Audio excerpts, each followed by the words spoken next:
only Windows Store apps will work. The biggest change to Windows 10s is that it's locked to only work with Windows Store apps. That means you'll need to find apps in the store to download and install them, and many desktop apps like Photoshop and Chrome simply aren't in the store yet.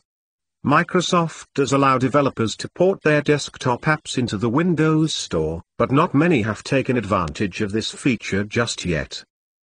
Microsoft is adding its full suite of Office apps to the Windows Store, and Spotify has committed to bringing its music streaming app to the store. Microsoft will need popular apps like iTunes, Chrome, and Photoshop to make Windows 10s more usable for most people. It's the hundreds of utility apps that are unlikely to ever be made available in the Windows Store, and if you need those then Windows 10s probably isn't for you. Security and performance. Microsoft claims that security and performance will both be improved with Windows 10s. Apps won't be able to run unless they're packaged and available in the Windows Store, so that should help prevent malware and unnecessary app helpers from running at boot up. Microsoft has also improved the first sign-in process of Windows 10s, with better login times which will help in environments like schools. Overall, these changes and the lock to Windows Store apps and Microsoft's Edge browser should improve battery life. Microsoft has focused on battery life for its Windows 10s devices to ensure students can use laptops for the majority of the day. Default browser and search settings are locked to Microsoft.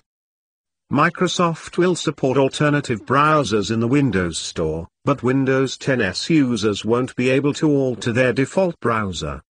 That means if you click on a link from an app in Windows 10s then you'll be forced into Microsoft's Edge browser. That's similar to Google's Chrome OS, which only lets you use Chrome as the browser. Microsoft is also locking down Microsoft Edge to only work with its Bing search engine in Windows 10s. That means you won't be able to switch to Google Search to easily type in queries in the address bar or elsewhere, and you'll have to access the search service through google.com. IT looks and works just like Windows 10. Windows 10s isn't a light version of Windows 10, and it looks and functions mostly the same.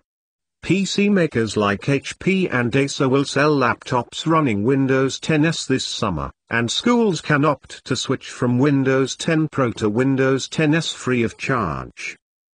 Windows 10s can be upgraded to Windows 10 Pro. Fortunately, if you need desktop apps that aren't in the Windows Store then Microsoft has a quick fix for Windows 10s. For $49 you can upgrade to Windows 10 Pro and get access to desktop apps. On a low-cost device this seems reasonable, but it's an additional cost for more premium devices. We haven't seen many of those announced with Windows 10s yet, but Microsoft's Surface laptop will include a free Windows 10 Pro upgrade until the end of the year.